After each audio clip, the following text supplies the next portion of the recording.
La semaine dernière, nous avons démonté et testé les injecteurs du Massey Ferguson 30. Alors vous avez été beaucoup à commenter, malheureusement 50% d'entre vous pensent que les injecteurs sont morts et 50% pensent qu'ils font le job, ce qui ne m'aide pas beaucoup à orienter mon action. Alors oui, la manière la plus académique de faire, ce serait certainement de démonter les injecteurs, les nettoyer et changer les nez. Et c'est ce que je ferai certainement, mais pour l'heure, je vais me contenter de les nettoyer sans les démonter avec ma nouvelle machine à ultrasons. Et pour tester encore plus cette machine, on ira jusqu'à nettoyer le décanteur. Et pris dans la folie du nettoyage, on ira jusqu'à nettoyer le réservoir du Massey. Et là, il nous faudra une machine un peu différente.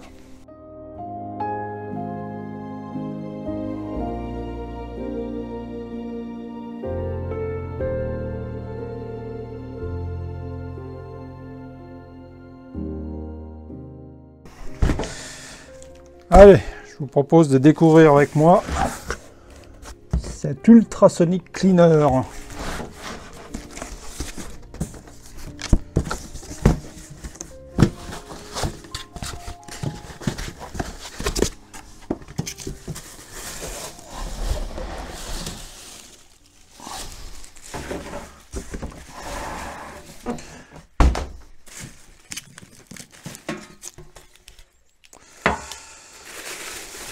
Alors, une lime, tuyau de vidange, je suppose, une doc, en anglais,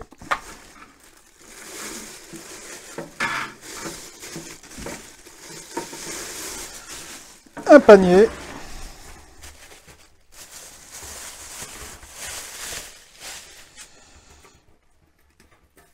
avec un deuxième tout petit panier pour mettre les petites pièces.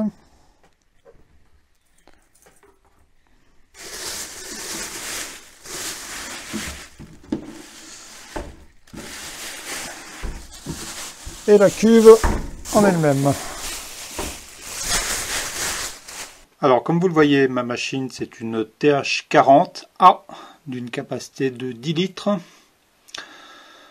Avec une puissance d'ultrason de 240 watts et une puissance de chauffe de 250 watts.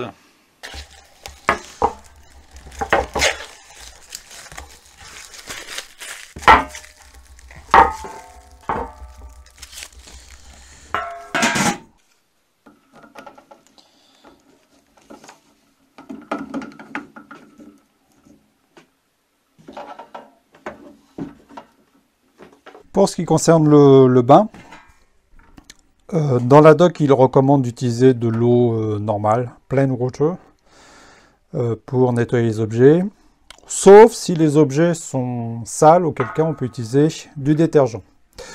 Alors en matière de détergent, chacun y va de sa recette, et j'ai vu des gens qui utilisent du liquide vaisselle, ou alors de l'oxydrine, ou alors du vinaigre blanc.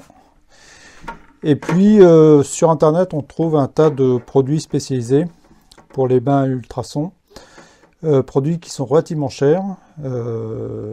J'en ai commandé un, je vous ferai peut-être une démonstration si j'ai l'occasion. Mais pour ce qui concerne les injecteurs, j'ai pas trop envie de les plonger dans l'eau, d'autant que je vais pas les démonter. Donc je vais tenter de les nettoyer au gasoil.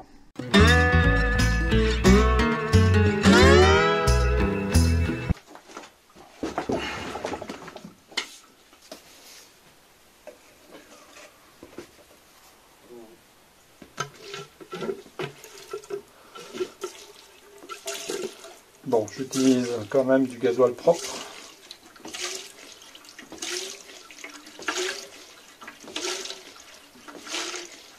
C'est bien pratique cette petite pompe à main.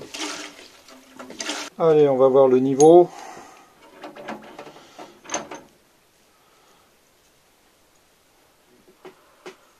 Bon, quelques 1 cm au-dessus des injecteurs, ça devrait être suffisant. Là, je pense que ça va être bon.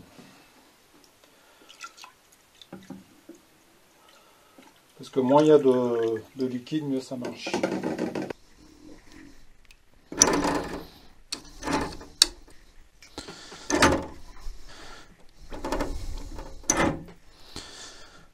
Ok. Alors, allumons la machine.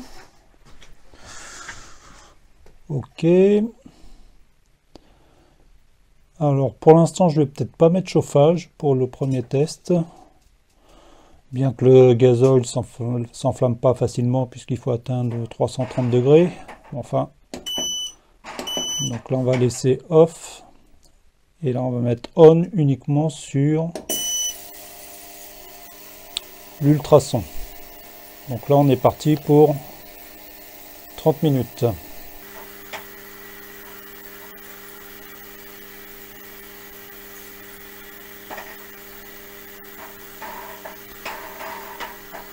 Bon, ça a l'air de marcher. Enfin, en tout cas, le bain est bien noir juste quelques secondes après le démarrage. On va laisser travailler. Bon, après une demi-heure d'ultrason, le gasoil est complètement noir. Alors, voyons ce qui ressort de tout ça.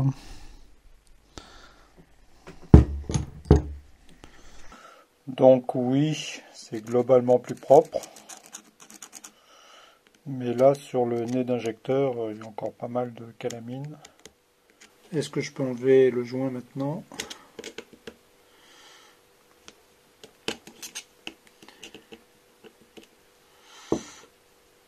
Bon, je parviens quand même à retirer le joint.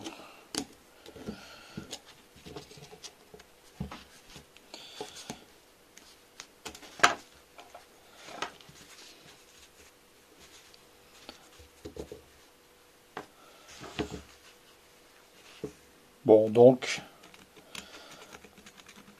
un mini bon point pour cette machine à ultrason. Je vais refaire un coup, on va voir. Bon, je vais relancer un coup, cette fois en chauffant, mais je le mets en extérieur parce que les vapeurs de gasoil en intérieur, c'est pas possible. Alors, température, oh, mettre 40 degrés.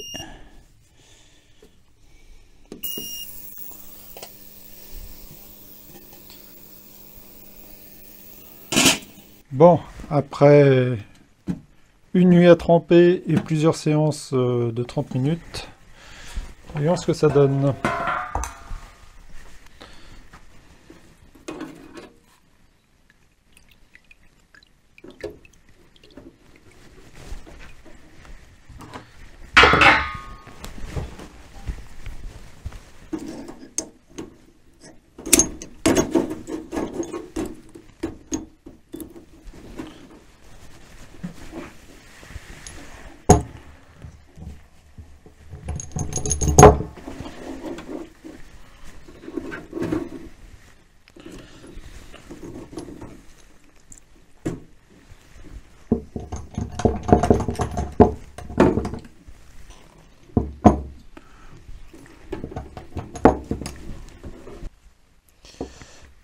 Il y a encore de la calamine là sur le nez d'injecteur.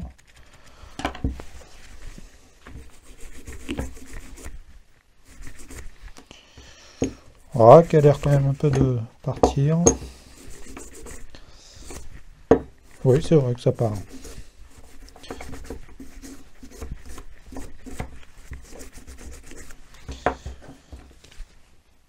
Est-ce que je peux... Oh, oui, ça part aussi. Bon, ça a quand même fait, je dirais, un bon travail.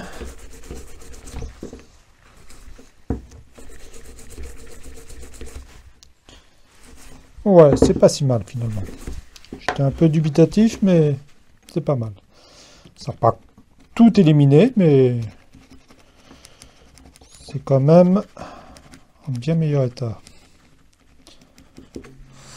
Voilà, avec encore un petit peu de travail, on devrait avoir un truc vraiment propre. Ça Ça a bien affaibli la saleté, maintenant elle se décolle facilement. Voyons voir le deuxième.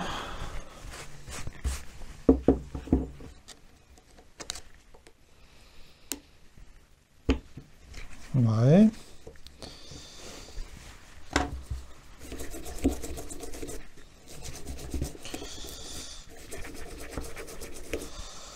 Bon, même chose.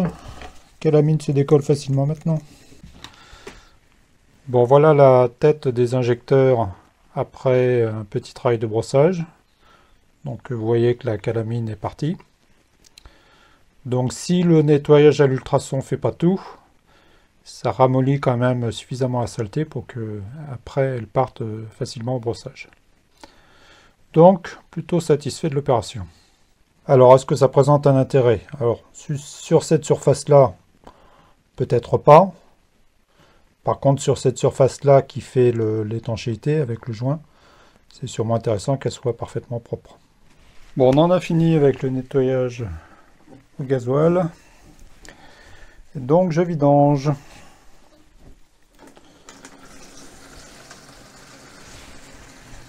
C'est bien pratique ça. Allez, pour vous donner une idée des saletés retirées par le nettoyage ultrason.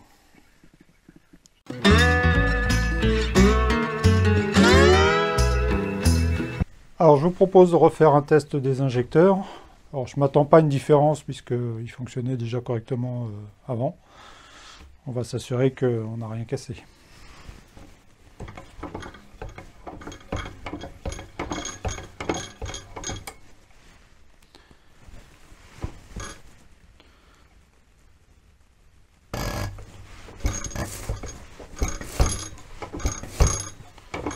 Bon. Le jet a l'air un peu mieux, non? Ou c'est moi?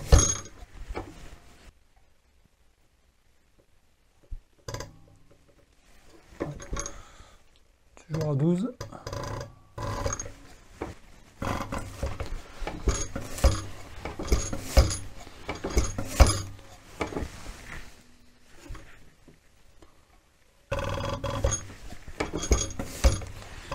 Bon, j'ai l'impression que le jet est plus puissant, mais...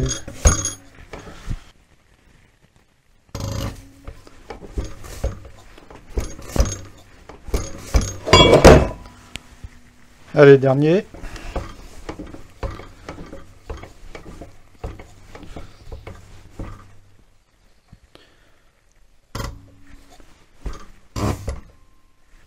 Ah, blaireau. N'importe quoi. Allez, dernier dans le bon sens.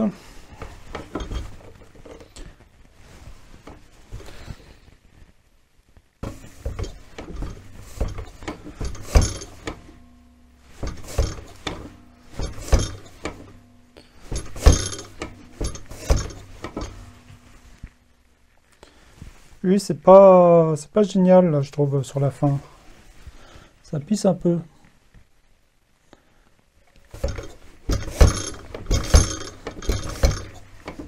Bon, non, peut-être moi.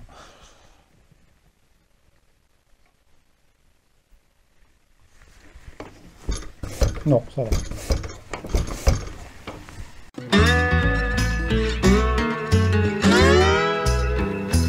Allez, deuxième candidat au nettoyage aux ultrasons, ça va être le décanteur, qui est bien sale, et la conduite de retour des injecteurs. Allez, cette fois je remplis avec de l'eau.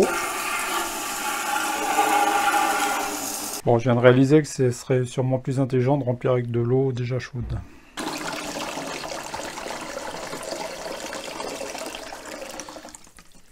Bon, j'ai acheté ce produit sur internet. Il y a des bons commentaires, mais je ne sais pas ce que ça vaut. On va tester. Je vais en mettre environ 10% à la louche. Voilà, bon, allez.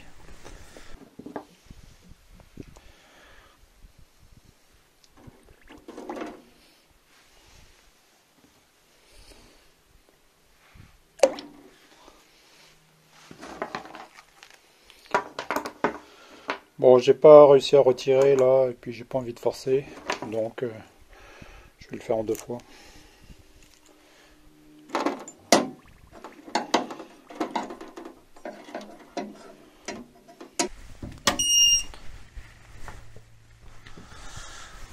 Alors, il nous dit que l'eau est déjà à 50 degrés, donc il va refuser de s'allumer là. Par contre, on peut le démarrer là.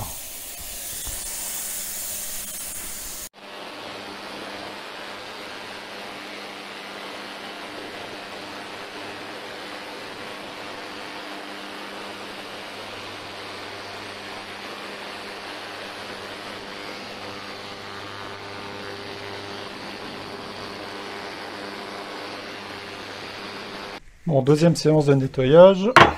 Voyons ce qu'il en sort.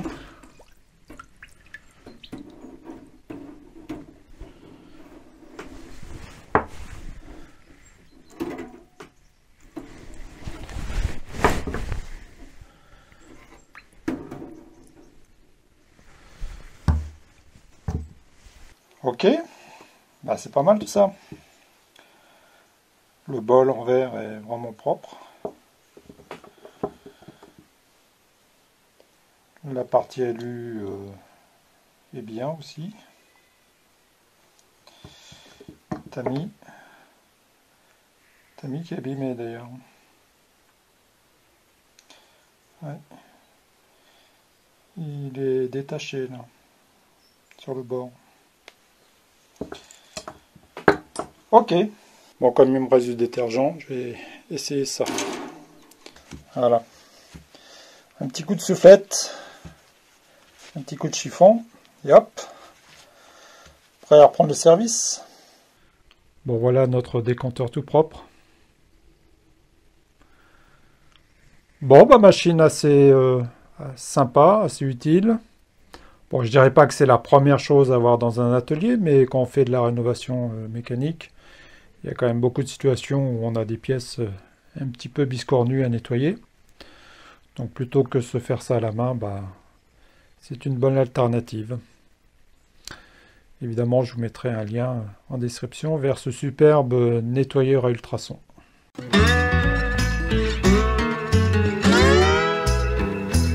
Emporté par l'élan du nettoyage, je décide de m'attaquer au réservoir. Mais pour cela, il me faut un outil un peu spécial.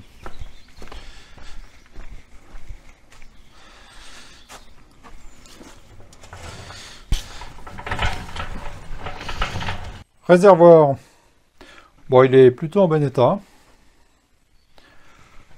Et l'intérieur, je ne sais pas si vous allez bien voir avec la caméra. L'intérieur est assez propre. En tout cas, pas rouillé. Il y a une légère couche de cambouis, mais enfin rien de dramatique. Donc je vais pas être extrême dans le nettoyage du réservoir. Pas de produits très agressifs ou de cire ou je ne sais quoi. Je vais juste me contenter de mettre quelques écrous et puis faire tourner tout ça avec la bétonnière.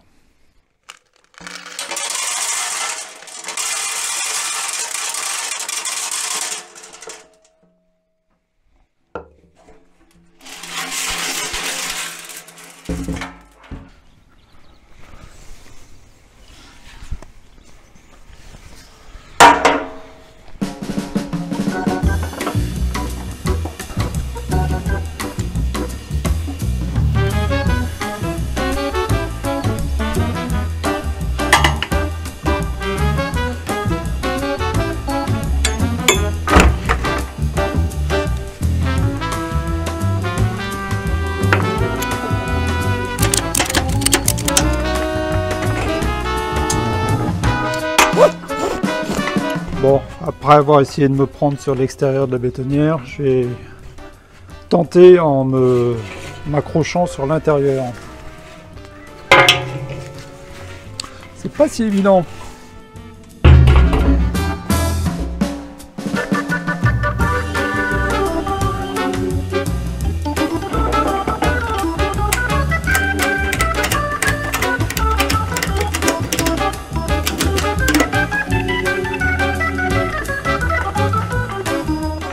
Ok, pas l'air mal là.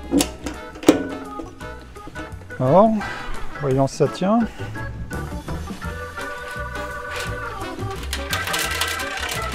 Ok, ça l'aime.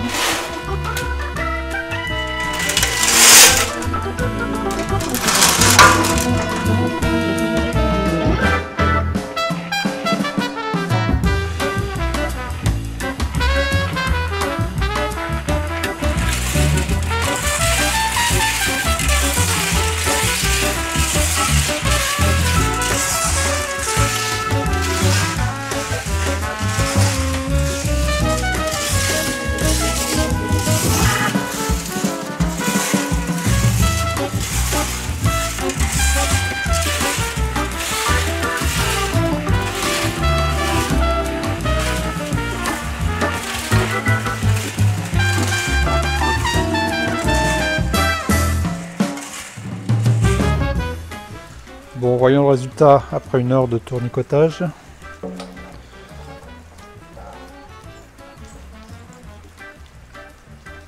Bon, ça n'a pas changé grand chose. Je suis pas spécialement impressionné par cette technique. Je pense que des graviers, ça serait plus adapté. Mais bon, comme le réservoir est pas sale, je ne vais pas non plus insister. Par contre, il y a quand même quelques particules métalliques, donc il faudra quand même que je rince bien le réservoir avant de le remettre en fonction.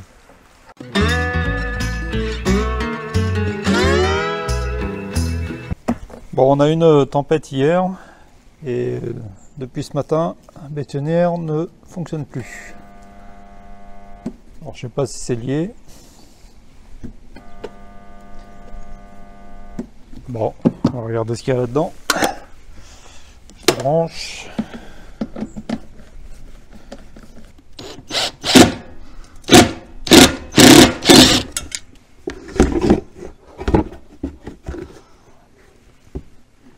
Bon, ça me semble un petit peu étrange. C'est quoi un condensateur? C'est brûlé ou c'est juste une isolation, une espèce de mousse pour isoler? Bon, je vais commencer par une technique très élaborée.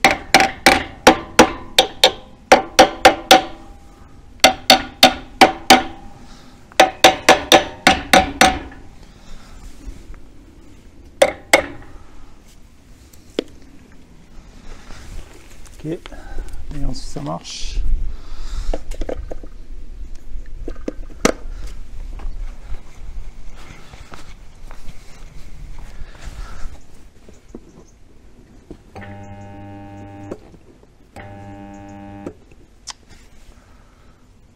Le truc qui est bloqué là? Non, ça tourne.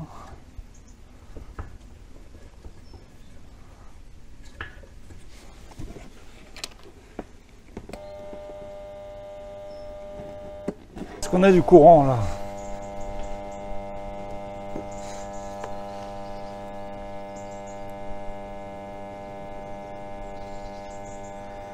Ouais. Bon, je vais vérifier les connexion du condensateur, enfin ce que je crois être un condensateur. Comme je me méfie de ces bêtes là, je préfère avoir des gants qui supportent des tensions pas possibles.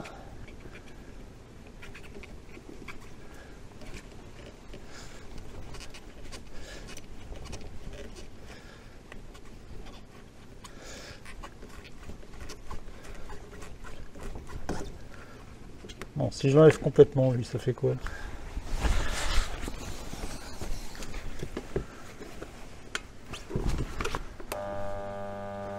La même chose.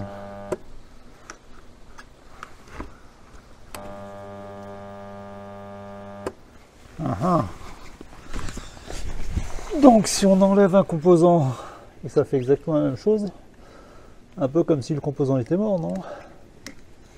Bon, en cherchant condensateur bétonnière sur Amazon, on arrive à des trucs qui ressemblent beaucoup à ce que j'ai là. Et ils appellent ça un condensateur de démarrage. Donc c'est peut-être bien lui qui est en cause. Et puis on voit pas de truc d'excroissance brûlée sur ces machins là. Donc je dirais qu'il y a une bonne probabilité que ce soit lui qui soit en cause. Bon, ça va, ça n'a pas l'air de coûter très cher. Maintenant il faudrait que je trouve une référence ou au moins une indication de capacité pour acheter le même. Bon allez, on va démonter la bestiole. Hop. Alors, est-ce que ça a un sens? Bon, noir, vert, la bétonnière. Vous retenez. 14.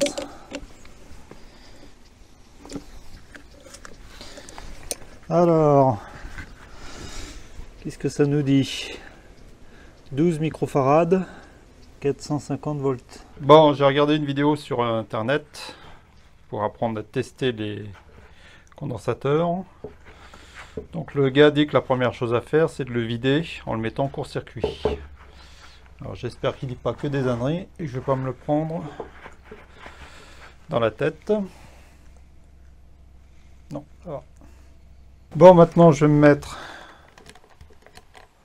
en ohmmètre pour voir s'il y a une continuité.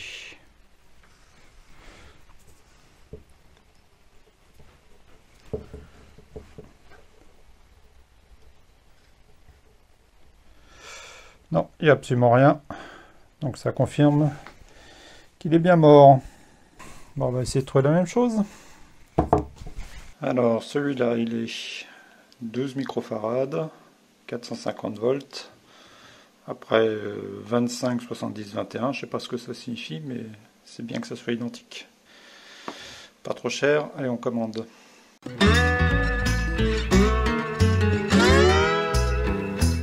En attendant, j'ai besoin du réservoir assez rapidement, donc je vais faire un rinçage avec un peu d'oxydrine, séchage, et puis ça ira comme ça. Allez, je bouche mes trous avec mes fameux petits bouchons.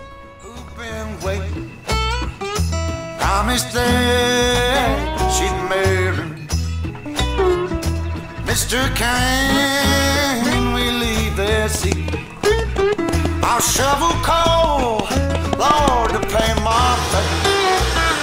Gotta get this train down to the station. My little girl waiting for me.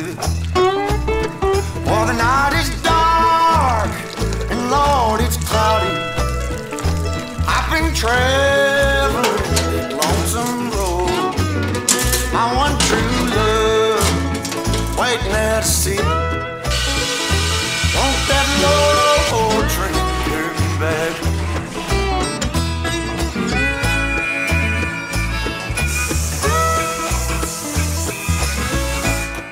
Allez, je vais vous faire vivre une expérience inédite.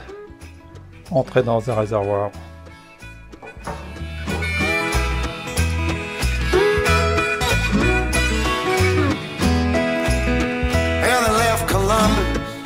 C'est sur ces images de spéléologie que nous nous quittons cette semaine.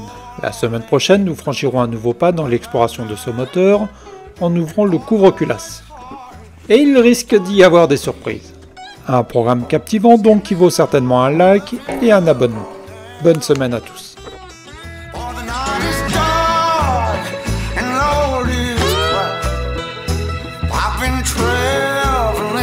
Long